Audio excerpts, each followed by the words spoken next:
पूज्य श्री गुरुदेव, ये नैमिषारण्य क्षेत्र का विशिष्टता क्या है और नैमिषारण्य में जो लोग आ रहे हैं, लोगों को क्या क्या पाते हैं इधर, वेद काल से जो इधर जो चल रहे उसके बारे में आपके द्वारा हमारे दर्शकों को दीजिए।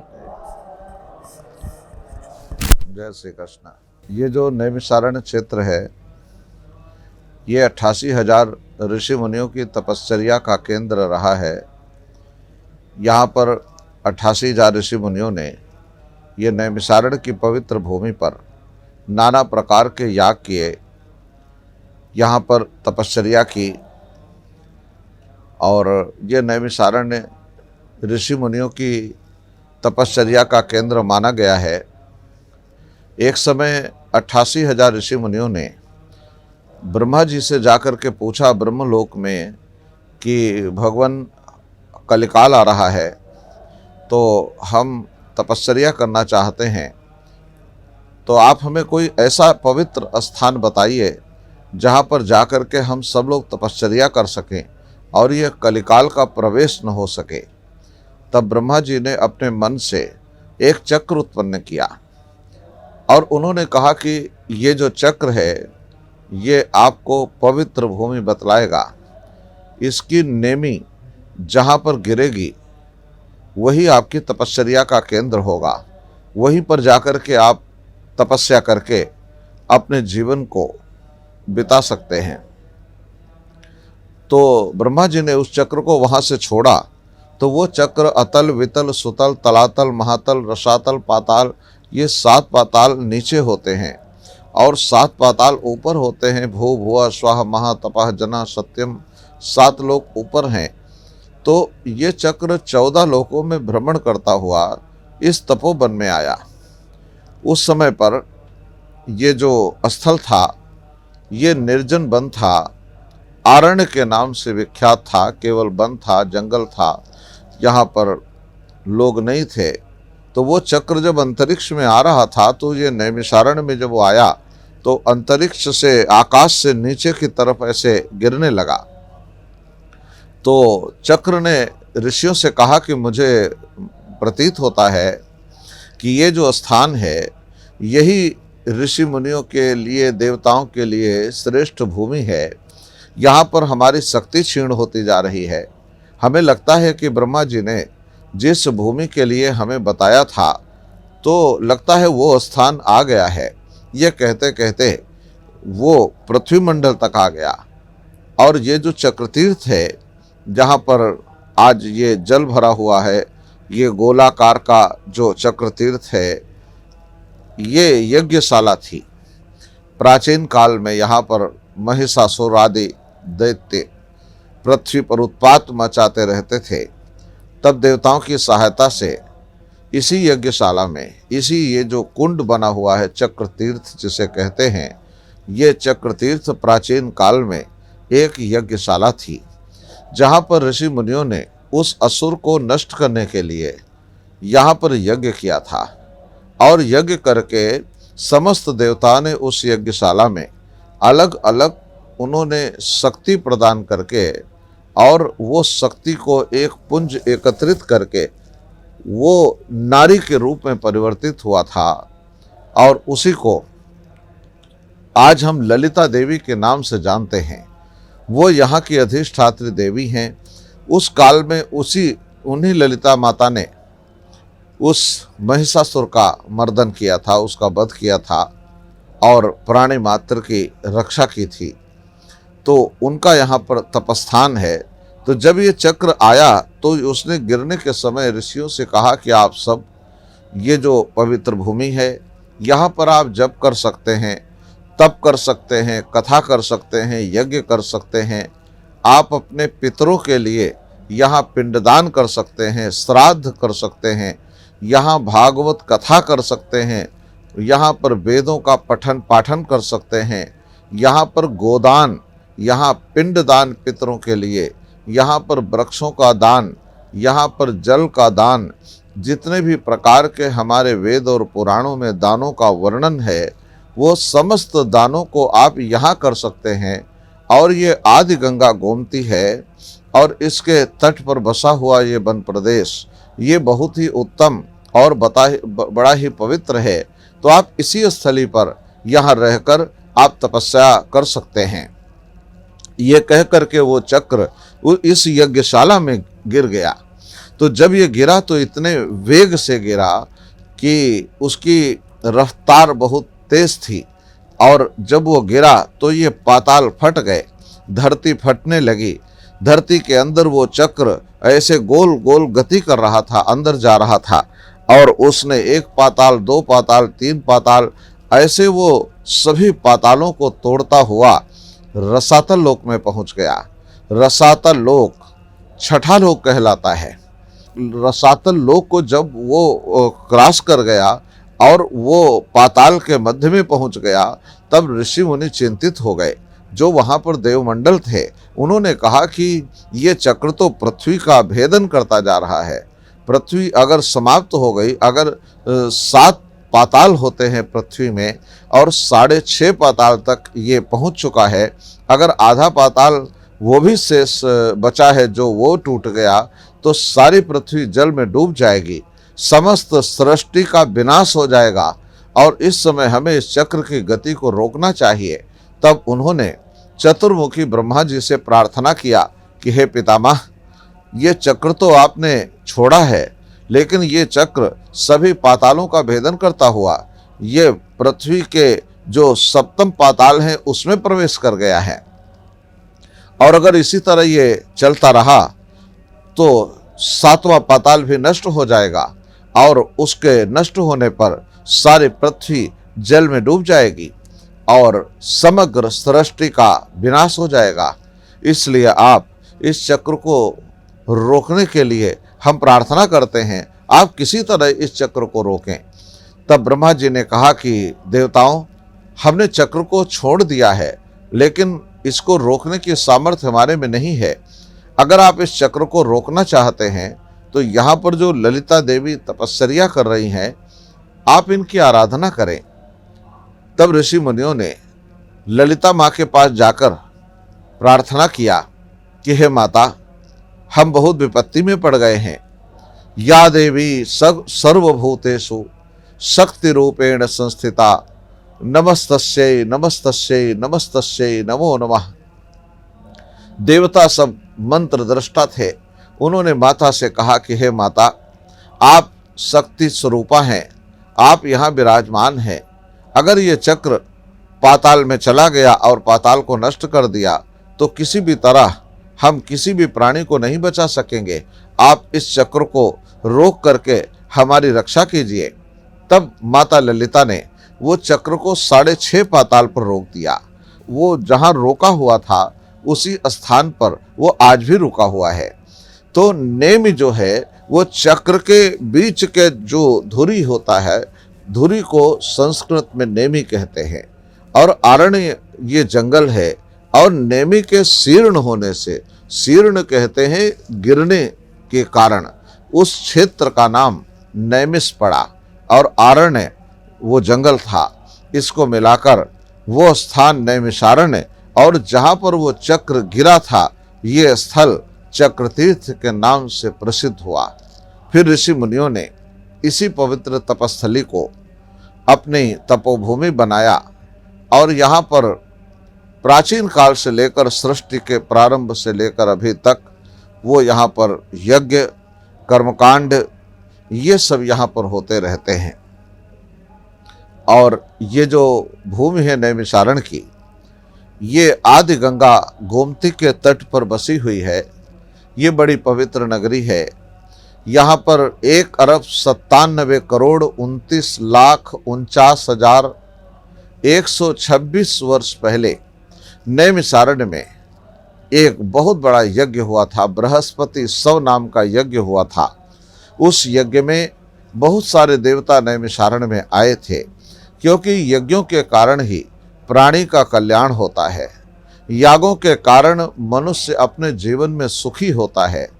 संसार में जितने भी प्रकार के सुख माने गए हैं, उन सुखों का जो मूल है वो यज्ञ है। आज हमारे राष्ट्रों में अनेकों ऐसे यंत्रों का निर्माण हो चुका है जिनके एक ही प्रहार से राष्ट्रों के राष्ट्र नष्ट हो सकते हैं। अब प्राणी को ऐसे यंत्रों का भी निर्माण करना चाहिए जिससे ये संसार ऊंचा बने, जिससे राष्ट्रों की रक्षा हो सके, जिससे प्राणी मात्र का कल्याण हो सके। उस यंत्र का नाम है यज्ञ। यज्ञ जब से हमारे संसार में समाप्त हो गए तब से ये संसार की दुर्गति हो गई, क्योंकि संसार के सारे प्राणियों ने विस्फोट करके अणु परमाणुओं के द्वारा, त्रसरेणु के द्वारा, वाहनों के द्वारा, वाणी के द्वारा, विचारों के द्वारा अनेक प्रकार की वो दुर्गंधी प्रदूषण ही फैलाते रहते हैं। और मानव का धर्म ये नहीं है कि हर समय वो प्रदूषण ही फैलाए। आज हमारे यहाँ ऐसा हो गया कि सब वायुमंडल दूषित हो रहा है। राष्ट्रों ने, वैज्ञानिकों ने विज्ञान का सदुपयोग करना चाहिए, लेकिन उन्होंने दुरुपयोग किया है और दुरुपयोग करके राष्ट्र को संकट में डाल दिया है। प्राचीन काल में भी जब यंत्रों का निर्माण होता था, इसी नैमिषारण्य में बहुत बड़ी बड़ी यज्ञशालाएं थीं। यहाँ पर संसार का ऐसा कोई राजा, ऐसा कोई ऋषि, ऐसा कोई देवता नहीं होता था जिसका नैमिषारण्य से संबंध ना हो। और यहाँ पर जब कोई यंत्रों का निर्माण होता था तो उस समय पर यंत्रों के निर्माण करने के कारण जब उसका विस्फोट होगा, उसके बाद उसकी अग्नि अंतरिक्ष में जाएगी, तो अंतरिक्ष में जाकर के उसका क्या होगा, इसके ऊपर पहले विचार होता था। और ऋषि मुनि विचार करते थे कि अगर इसी तरह ये अग्नि अंतरिक्ष में चली गई, वायु में मिलान कर गई, तो प्राणी जो श्वास लेता है तो श्वास के द्वारा भी वो दूषित वायु, दूषित परमाणु, उसकी तरंगें उसके मस्तिष्क में चली जाएंगी। और मस्तिष्क में दूषित वायु आ जाने के कारण राजा को परमार्थी होना चाहिए, वहाँ पर वो स्वार्थी हो जाएगा। जहाँ पर प्राणी का विचार, उसका चित्त ऊंचा होना चाहिए, उसका कर्म ऊंचा होना चाहिए, उस दूषित वायु के कारण मनुष्य का विचार, उसका कर्म नीच हो जाएगा, वो पामर बन जाएगा। राजा प्रजा का धन छीन कर विलासिता में लीन होने लगेगा। जो राष्ट्र है ये राष्ट्र राष्ट्र नहीं रहेगा। उस दूषित वायु के कारण ये राष्ट्र स्वार्थ पूर्ति का मात्र स्थान बनकर रह जाएगा। विचार दूषित हो जाएंगे।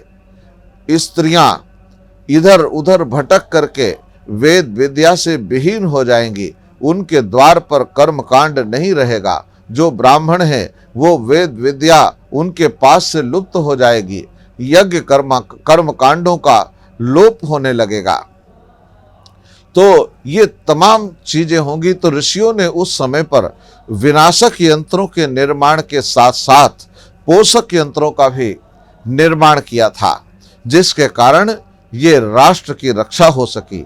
लेकिन आज किसी भी वैज्ञानिकों के पास पोषक यंत्रों का कोई उनके पास प्रभाव नहीं है, कोई यंत्र नहीं है जिससे मानव की रक्षा हो सके।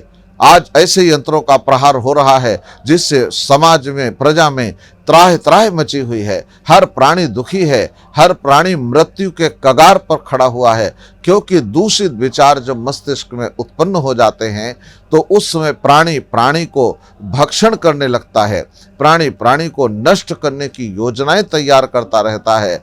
और उसके दूषित विचारों से एक समय ऐसा आ जाता है जब वो विज्ञान के दुरुपयोग करने के कारण दूषित विचारों से खुद को भस्म कर लेता है और समाज में क्रांति छा जाती है, बहुत अशांति आ जाती है। और उस अशांति के कारण मानव और राष्ट्र ये नष्ट हो जाते हैं। तो ये जो नैमिषारण्य है, यहाँ पर राष्ट्रों को निर्माण करने की प्रक्रिया थी, यहाँ पर मानव को ऊंचा बनाने की प्रक्रिया थी। यहाँ पर लोग वनों में रहते थे, वनों में भावनाओं का जन्म होता था, भावनाओं को शिक्षा दी जाती थी। यहाँ पर मानवीयता को ऊंचा बनाया जाता था, कर्तव्यवाद की शिक्षा दी जाती थी।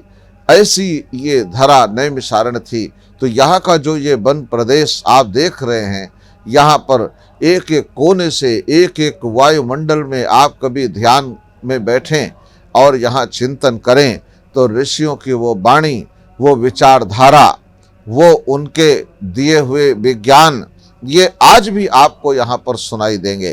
कोई साधक यहाँ पर योग के द्वारा, समाधि के द्वारा यहाँ बैठकर वो साधना करता है तो ऋषियों के उद्गार, उनकी विचारधाराएं ये आज भी आपको यहाँ पर सुनाई देंगी।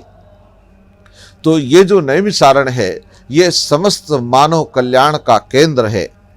ये भूमि नैमिषारण्य की कैसी है कि ऋषि मुनियों के कारण ये भूमि पवित्र बन गई, ये पावन बन गई। तुलसीदास ने रामचरितमानस में लिखा है, तीरथ वर नैमिष विख्याता, अति पुनीत साधक सिद्धिदाता। तीर्थों में क्षेत्र जो पवित्र है वो नैमिषारण्य है, तीर्थ वर है। वर हमारे यहाँ श्रेष्ठ को कहते हैं, तीर्थों में ये श्रेष्ठ है जो नैमिष विख्याता, नैमिषारण्य के नाम से विख्यात है। और तीर्थ तो सभी भी पवित्र होते हैं, सभी पुनीत होते हैं, लेकिन नैमिषारण्य के लिए लिखा कि अति पुनीत, ये अति पवित्र है। और साधक सिद्धिदाता, जो यहाँ साधना करता है उसको यहाँ सिद्धि प्राप्त हो जाती है। तो ऐसी ये भूमि।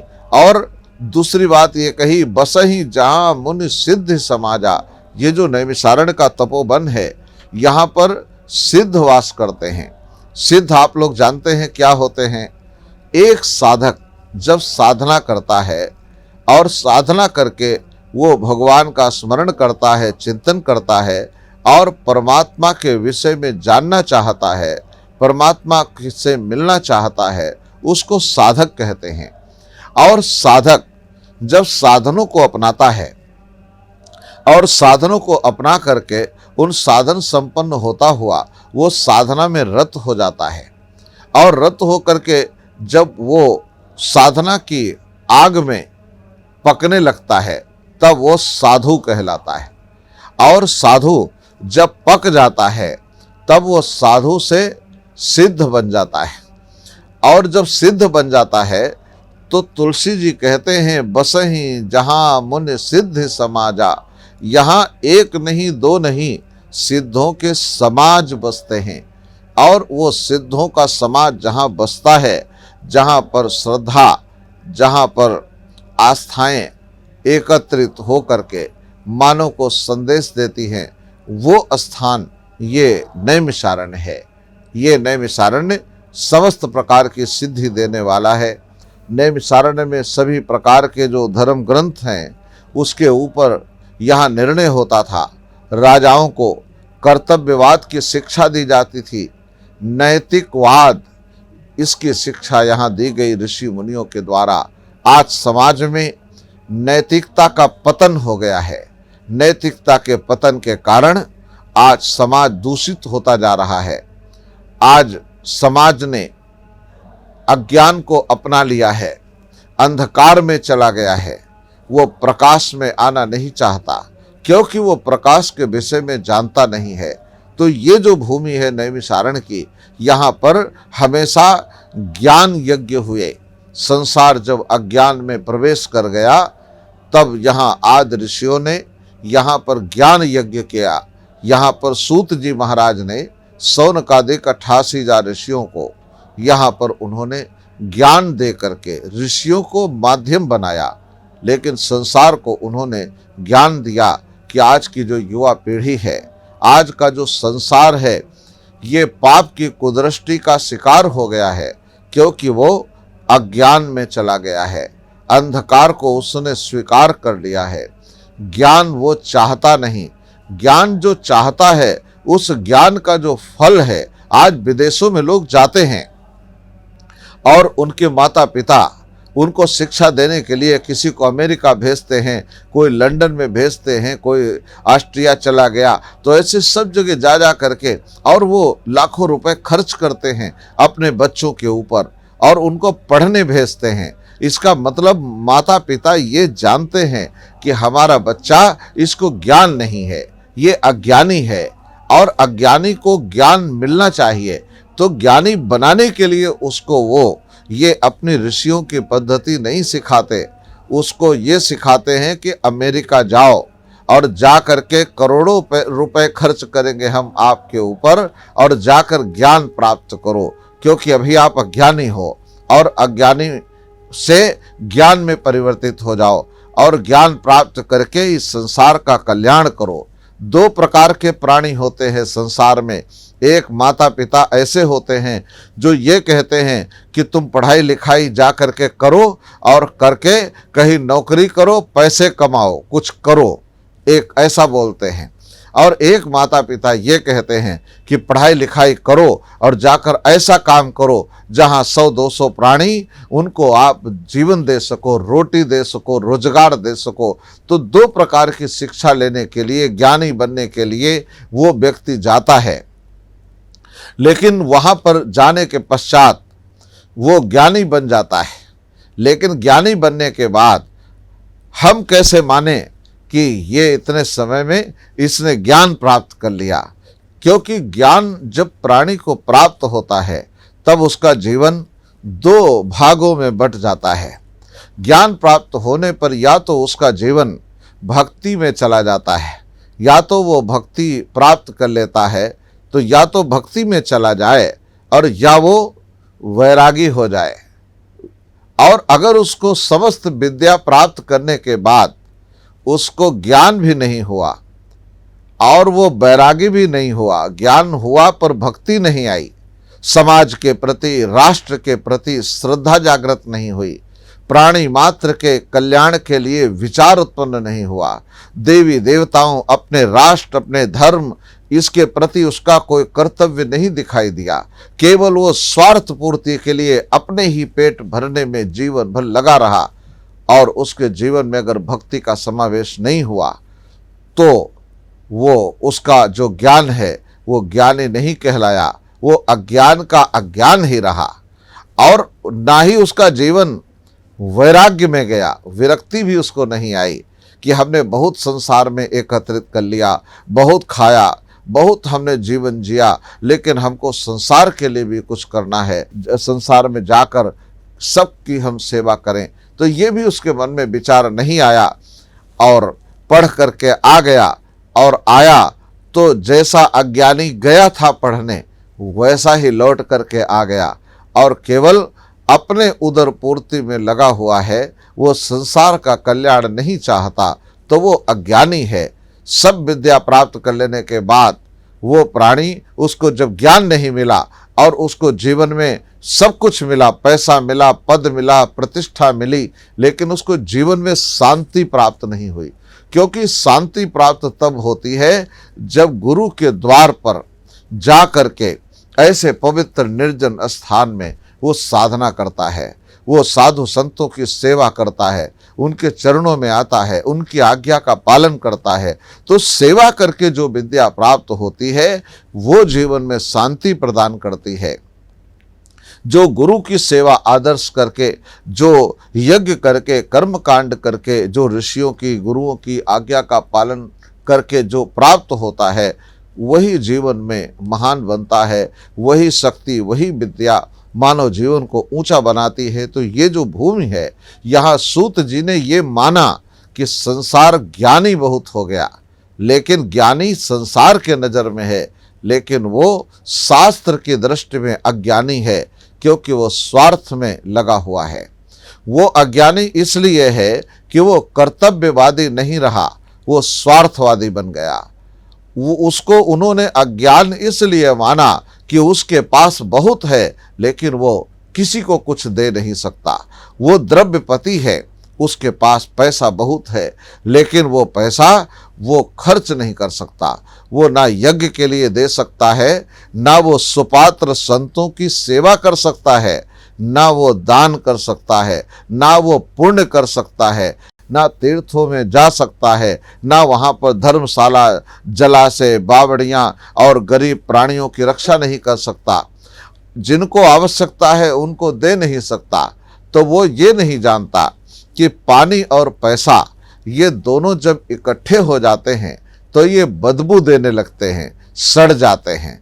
तो इनकी दुर्गंधी वो ऐसी बढ़ती है कि जो प्राणी इनको एकत्रित करता है वो भी संसार में दुखी होता है।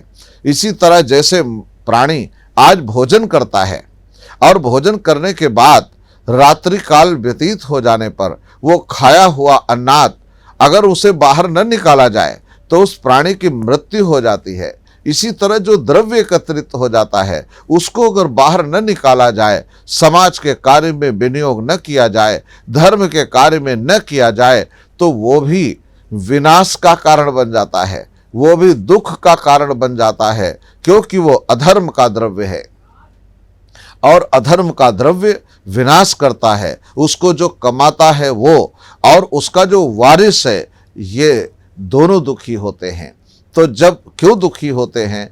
क्योंकि वो अज्ञान है, और वो अज्ञान हम अपने बाल बच्चों को आज द्रव्य तो दे देते हैं लेकिन शिक्षा नहीं दे पाते, संस्कार नहीं दे पाते, ज्ञान दे नहीं पाते।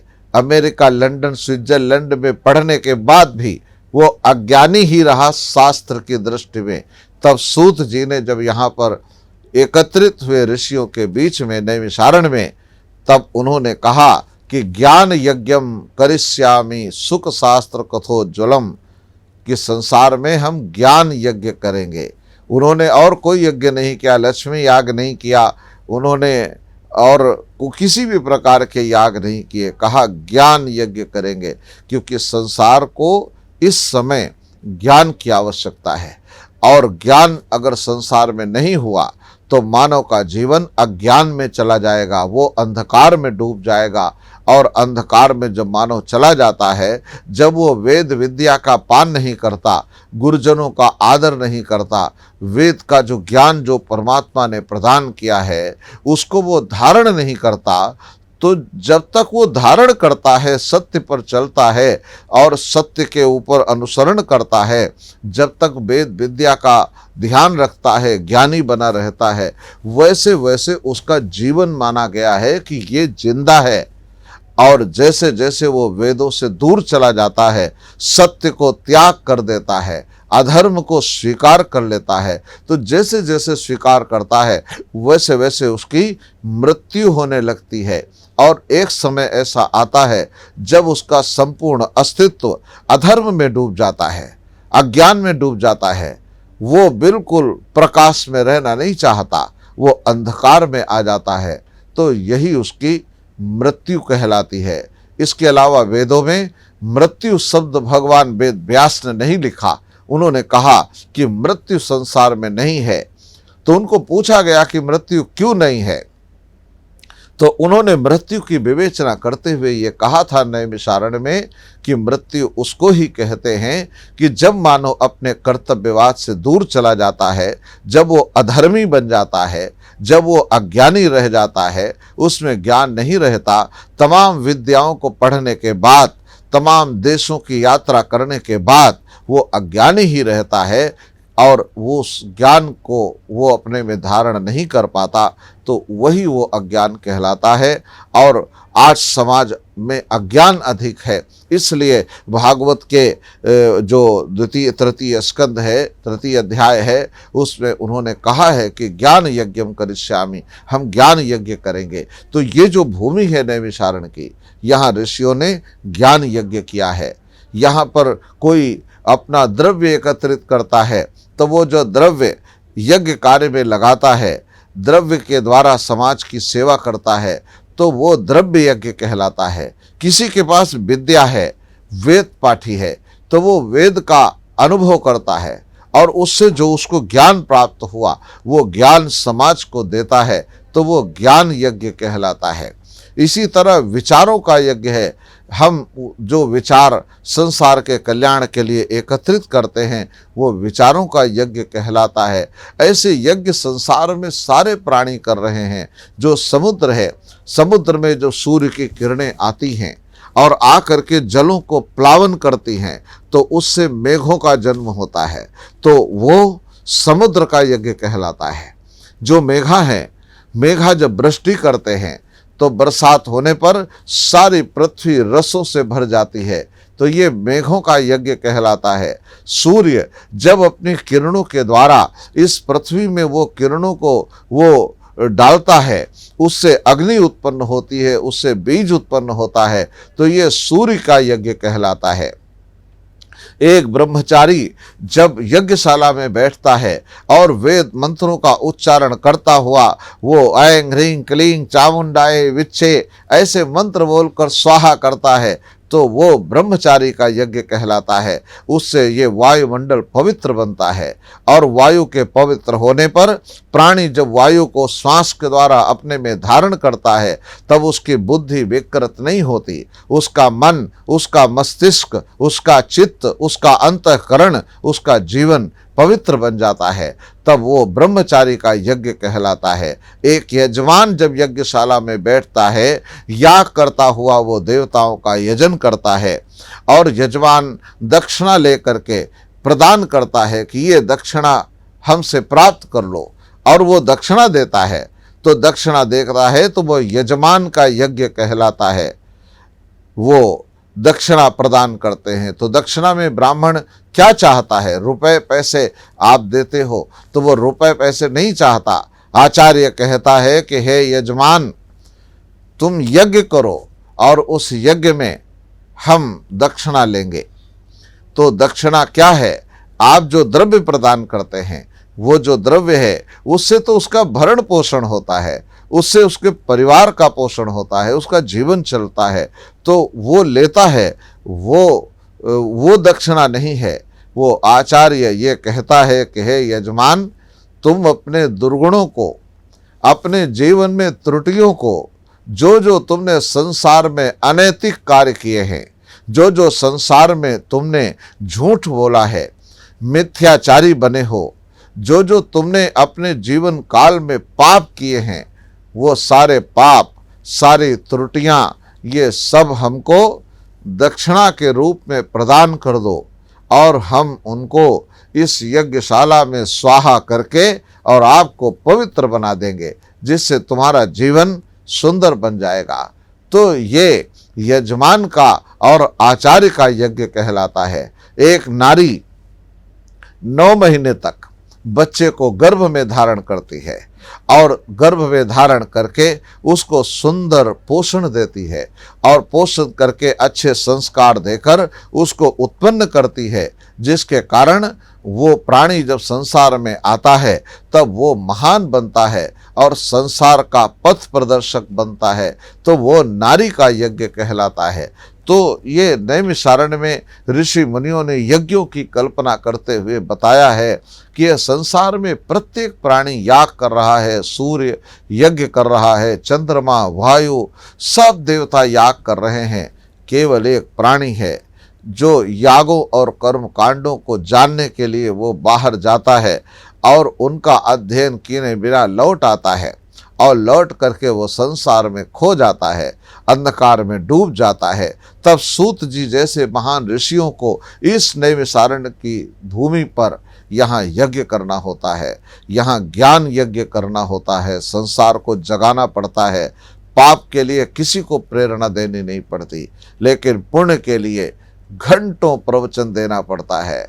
युग बीत जाते हैं, वर्षों वर्ष लग जाते हैं कि आप सत्कर्म पर आओ, आप पुण्य कर्म पर आओ, तुम्हारा भी कोई कर्तव्य है। तो कर्तव्यवाद की जहाँ शिक्षा दी जाती है उसको वन कहते हैं। तो ये नैमिषारण्य ये वन है। वन उसे कहते हैं जहाँ भावनाओं को महान बनाया जाता है, कर्तव्यवाद की शिक्षा दी जाती है, उसको वन कहते हैं। जहाँ पर भावनाओं का निरादर होता है, जहाँ पर भावनाओं का कोई मूल्य नहीं होता, जहाँ हर छोटे बड़ों को डांटते रहते हैं, जहाँ पर कोई बड़ों भावनाओं का, बड़े लोगों का आदर नहीं होता, जहाँ जहाँ भावनाएं पैरों के नीचे रौंद दी जाती हैं, जहाँ पर विचार उनका कोई स्वागत करने वाला नहीं होता, उनको भवन कहते हैं। बड़े बड़े भवनों में यही होता है कि वहाँ पर विचारों का आदर नहीं होता, कर्तव्यवाद की शिक्षा नहीं होती, उनको भवन कहा गया है। तो ये जो स्थान है ये भवन नहीं वन कहलाता है। और ऋषि मुनियों ने भवनों को नहीं वनों को चुना है, क्योंकि जो बन गया वो बन गया। जिसको जीवन में बनना था वो केवल वन में जाके बना, और इसलिए बना कि यहाँ सूत जी, सुखदेव जी, भगवान वेद व्यास, महर्षि याज्ञवल्क्य, भरद्वाज, महर्षि सोम, महर्षि वशिष्ठ, ये जितने बड़े बड़े ऋषि हुए, इनका जो नाम आज संसार में लिया जाता है वो इसीलिए लिया जाता है कि इन्होंने इस नैमिषारण्य में अपने विचारों की आहुतियाँ दी, अपने कर्तव्यवाद की आहुतियाँ दी और राष्ट्र समाज को पवित्र बनाया। तो ये जो नैमिषारण्य की भूमि है ये बड़ी ही पवित्र है। आदि गंगा गोमती यहाँ विराजमान है। आदि गंगा गोमती के ये पूर्वी और उत्तरी तट पर बसा हुआ ये वन प्रदेश नैमिषारण्य के नाम से विख्यात है, और यहीं पर ऋषि मुनियों ने यज्ञ किया, यहीं पर तप किया, यहीं पर अपने विचार प्रदान किए।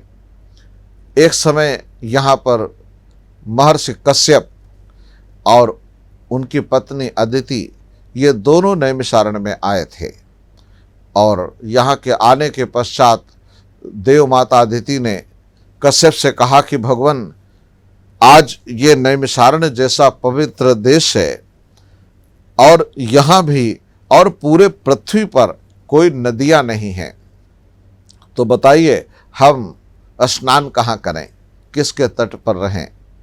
तो कहा क्या कहना चाहती हो देवी। तो अदिति ने कहा कि भगवान महादेव, केदारेश्वर, केदारनाथ आपके महापिता हैं, आप उनसे बात कीजिए। तो प्रजापति कश्यप ने केदारनाथ में जाकर 60,000 वर्षों तक भगवान शिव की आराधना की, और जब उनकी आराधना की तो उनकी पूजा से, तप से प्रसन्न होकर भगवान केदारेश्वर ने 5 धाराएं प्रकट की। गोमती, सतलज, ब्रह्मपुत्र, व्यास और कावेरी, ये 5 नदियां प्रकट की। उनमें से जो गोमती है ये नैमिषारण्य में से होकर के गुजरती है। इसको कई ऋषि मुनियों के तपश्चर्या का, कई ऋषि मुनियों के तप के प्रभाव के कारण ये आदि गंगा गोमती कहलाती है, क्योंकि पृथ्वी पर सबसे पहली नदी ये गोमती ही है। इसमें स्नान करने से पितरों को जल से तृप्ति हो जाती है। कोई प्राणी यहाँ पर पितरों के लिए पिंडदान करता है, गोदान करता है, यहाँ आता है, तो जो इस गोमती में स्नान करता है तो स्नान करके जब वो डुबकी लगाता है, और डुबकी लगा करके जब उसके शरीर से जो जल टपकता है, तो वो जल जब पृथ्वी पर गिरता है तो उसके जो 60,000 वर्षों से उसके पितर जो क्रमी में कीड़े बन गए हैं, कीड़े की योनि में जन्म लेकर वो इधर उधर कष्ट प्राप्त कर रहे हैं, वो उस जल से मोक्ष पा जाते हैं, उनका कल्याण हो जाता है। उसके बाद जब वो बाहर निकलता है स्नान करके, तो फिर अपने बालों को ऐसे झटकता है, तो बालों के अंदर से जो जल पृथ्वी पर गिरता है, तो जो रेंगने वाले कीड़े की योनि में जो पितर चले गए हैं वो पितर मोक्ष पा जाते हैं।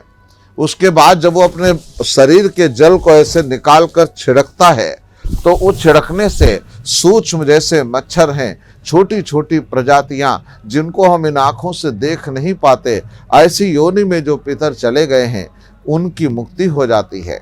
उसके बाद वो पिंडदान करते हैं। पिंडदान करने के बाद जो आटे को बनाते हैं, पिंड बनाते हैं, बनाने के समय जो आटा भूमि पे गिर जाता है तो वो चींटी हैं, चींटा हैं, और ऐसे छोटी जो योनियां हैं वो सब पितर मुक्त पा जाते हैं। रेंगने वाले जो कीड़े हैं, सर्प है, बिच्छू हैं जो विषैले हो गए हैं, छिपकली बन गए हैं, काकरोच हो गए हैं, और इस तरह जिनका जीवन चला गया उस योनि में चले गए, वैसे पितर वो जो जल होता है, जल हाथ में लेकर पितरों के नाम से जब ऐसे भूमि पर डाला जाता है, उसी समय वो पितर तृप्त हो जाते हैं।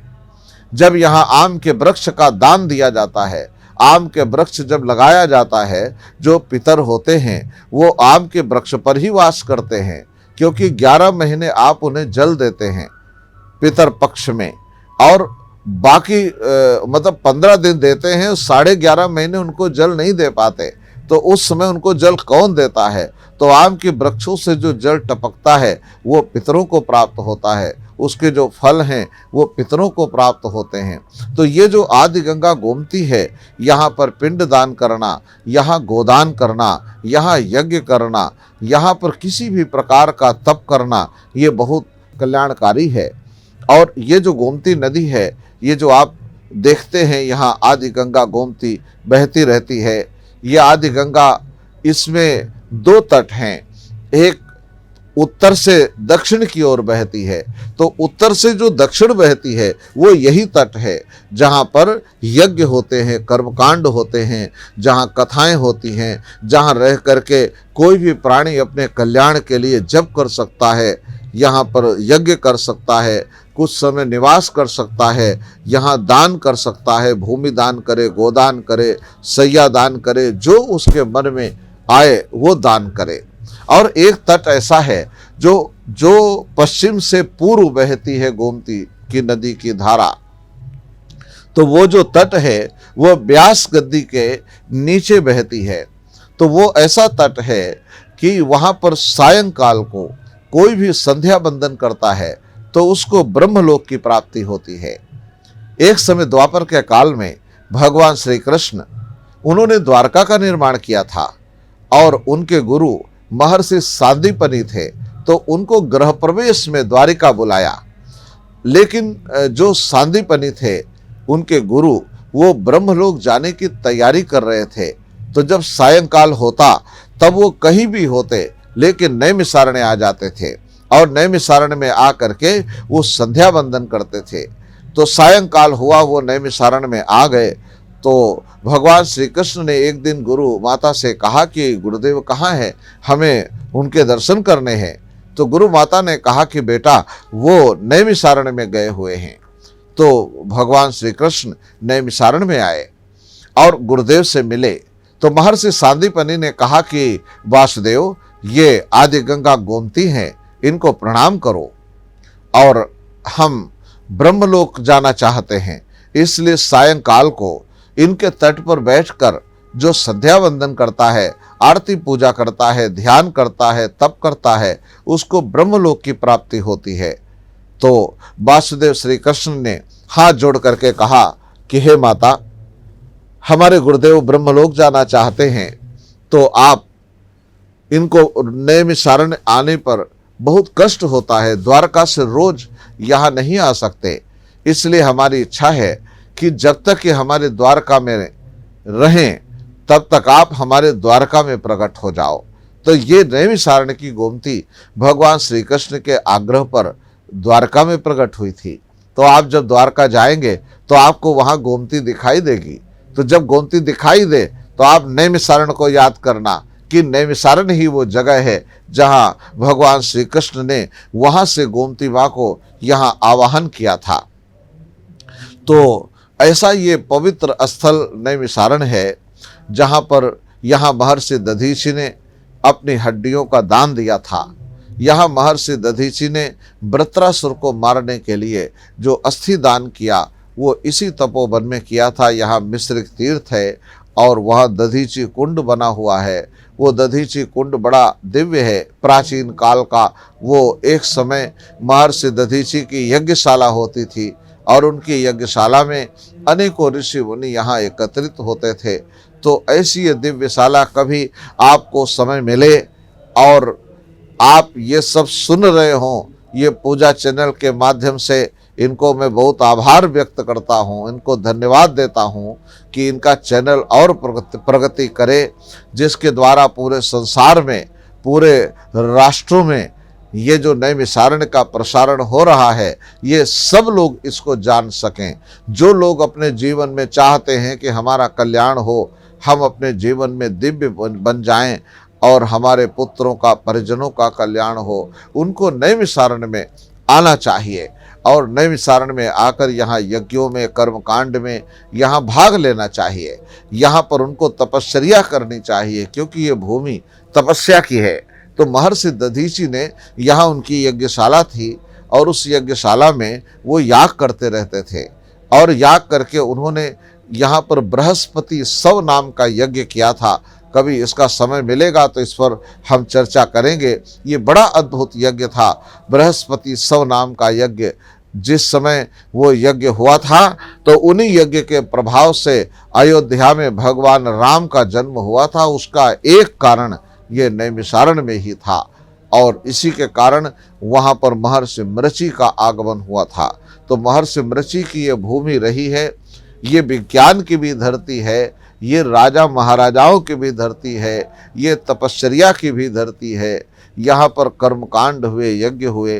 तो हम आप सब लोगों को नैमिषारण्य में आमंत्रित करते हैं कि आप यहाँ पधारिए। इस नैमिषारण्य में जो यज्ञ हो रहा है श्री शिव शक्ति महायाग, ये कोरोना काल से चल रहा है। जिस तारीख से कोरोना का आगमन हुआ और जब ये सुनिश्चित किया गया कि कोरोना आ गया है, तो जब संसार में सब लोगों ने अपने पट बंद कर लिए, सबके दरवाजे बंद हो गए, राष्ट्रों के राष्ट्र बंद हो गए, क्योंकि विज्ञान का दुरुपयोग हुआ था। विज्ञान का जब सदुपयोग होता है तो प्राणी का कल्याण होता है, लेकिन जब विज्ञान का दुरुपयोग होने लगता है तो राष्ट्रों में ऐसी ही स्थिति बन जाती है। तो ऐसी स्थिति बनी, तब यहाँ पर नैमिषारण्य में ऋषि समाज ने सोचा कि आज संसार त्राह त्राह कर रहा है, पाप की कुदृष्टि का शिकार हो गया है, विज्ञान का दुरुपयोग हो रहा है। राजा रावण के काल में विज्ञान का दुरुपयोग हुआ था तो उनका राष्ट्रों के राष्ट्र नष्ट हो गए, संसार समाप्त हो गया।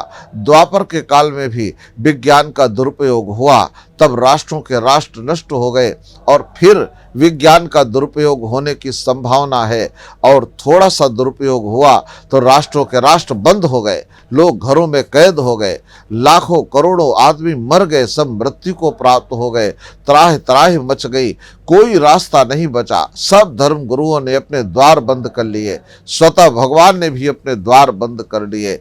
कोई जब नहीं बचा तो ऋषियों ने फिर चिंतन किया कि आज समाज में त्राह त्राह है, विश्व विनाश की काली घटाएं दिखाई दे रही हैं, आज प्राणी पाप की कुदृष्टि का शिकार हो गया है। इस समय हम शांत कैसे रह सकते हैं? हम ये कैसे कह सकते हैं कि हम भी अपने दरवाजे बंद कर लें, हम भी मृत्यु के डर से बैठ जाएं? क्योंकि हम तो वेदों का ज्ञान धारण करते हैं, हम ये मानते हैं कि मृत्यु संसार में नहीं है, मृत्यु नाम की कोई वस्तु संसार में नहीं है। जब तक मनुष्य प्रकाश में रहता है, वेदों के निकट रहता है, वही उसका जीवन है। और जब वो उससे दूर चला जाता है, जब वो अज्ञान में चला जाता है, तो वो उसकी मृत्यु कहलाती है। तो ज्ञान ये है कि राष्ट्र की रक्षा होनी चाहिए। तब नैमिषारण्य में यहाँ कोरोना काल में जैसे ही प्रारंभ हुआ, वैसे यहाँ पर यज्ञ का प्रारंभ हुआ। नवार्ण महामंत्र, यहाँ पर नारायण याग, यहाँ गोमेध याग, अश्वमेध याग, यहाँ पर नाना प्रकार के याग प्रारंभ हुए, श्री शिव शक्ति महायाग, क्योंकि शक्ति के द्वारा राष्ट्र को बचाया जाता था। प्राचीन काल में महर्षि अंगिरा थे, वो ये वेद विद्या के बहुत बड़े ज्ञाता थे। उनके यहाँ उद्दालक ऋषि थे जिनका नाम सिकाम केतु था, और सबरी के पिता पड़पेतु मुनि महाराज थे, महर्षि भुंजु मुनि महाराज थे, महर्षि कुक्कुट थे, महर्षि विभांडक, महर्षि सोमकेतु भरद्वाज, ये सब बड़े बड़े ऋषि ब्रह्मवेत्ता थे। तो ये उस काल में राष्ट्रों की रक्षा किया करते थे। तो आज भी वो काल है, आज उनकी विचारधाराएं, उनके प्रेरणाएं ये सब प्राप्त होती हैं। उसके कारण यहाँ पर वो यज्ञ प्रारंभ हुआ, और यज्ञ प्रारंभ होने पर जितने भी प्राणी संसार के नैमिषारण्य में थे, यहाँ से 5 कोस की दूरी पर एक भी कोरोना यहाँ नहीं आया, क्योंकि यज्ञ और मंत्रों का प्रभाव वो नैमिषारण्य में व्याप्त है। यहाँ पर हम लोग ये मास्क नहीं जानते, हम लोगों ने हाथ नहीं धोए, क्योंकि हम जान ही नहीं पाए कि ये कोरोना कब आया और कब चला गया, क्योंकि हम तो यज्ञ के कार्य में लगे थे। हमारा मन, हमारा चित्त, हमारी धारणाएं, हमारा ज्ञान विज्ञान ये यज्ञ में लगा था, और विचार ये था कि ये कोरोना को समाप्त किया जाए और समाप्त करके प्राणियों की रक्षा की जाए। तो जब यज्ञ हुआ तो यज्ञों के कारण प्रार्थना हुई कि भगवान सर्वे भवन्तु सुखिनः, सर्वे सन्तु निरामयाः, सब लोगों का कल्याण हो। तो इस भावना से जब यज्ञ हुआ, और आज भी चल रहा है, ये 2025 तक ऐसे ही चलता रहेगा, क्योंकि इस यज्ञ के द्वारा ये जो कोरोना है ऐसे दिन प्रतिदिन आएगा, चला जाएगा, बढ़ता जाएगा, लेकिन जब संपूर्ण उसका विनाश हो जाएगा तब हम यज्ञ की पूर्णाहुति करेंगे।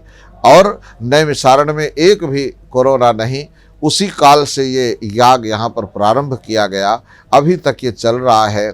इसकी एक ही भावना है कि संसार में सभी प्राणियों का कल्याण हो। जो व्यक्ति जहाँ बैठे हैं उनको यज्ञ की भस्म, यज्ञ का ज्ञान, यज्ञ का दर्शन हो जाए, उसी से उनका कल्याण हो जाएगा। अगर आप सब लोग आ सकते हैं तो अपने अपने घरों से समय निकाल कर आप इस पवित्र भूमि में उस यज्ञ का दर्शन करें, उसकी प्रदक्षिणा करें, वहाँ बैठें, अपने हाथों से याग करें और याग करके भोजन, भजन, मृत्यु, ये 3 काम याद रखना, ये खुद करने पड़ते हैं, ये स्वयं करने पड़ते हैं। भोजन भी खुद ही करना पड़ेगा तो पेट भरेगा, और भजन भी खुद करना पड़ेगा तो काम चलेगा, और मृत्यु भी खुद ही मरना पड़ेगा तो ही काम चलेगा। ये 3 काम दूसरा नहीं कर सकता। इसलिए जो लोग इसके अनुयायी हैं, जो इसके ज्ञान विज्ञान को जानते हैं, वो नैमिषारण्य आकर यहाँ पर यज्ञ करें, यज्ञ का दर्शन करें, और दर्शन करके सदा स्वस्थ रहें और भगवान की कृपा आप सब पर बनी रहे।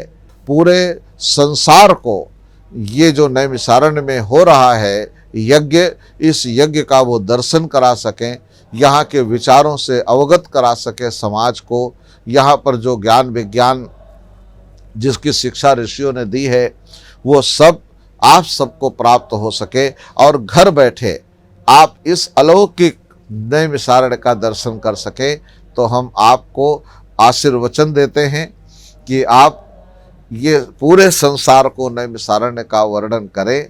पूज्य गुरुदेव व्यासाधीश ने, व्यासपीठाधीश ने अब तक जो भाषण दिया वो अमृत तुल्य है। इसको लेके पूरे विश्व में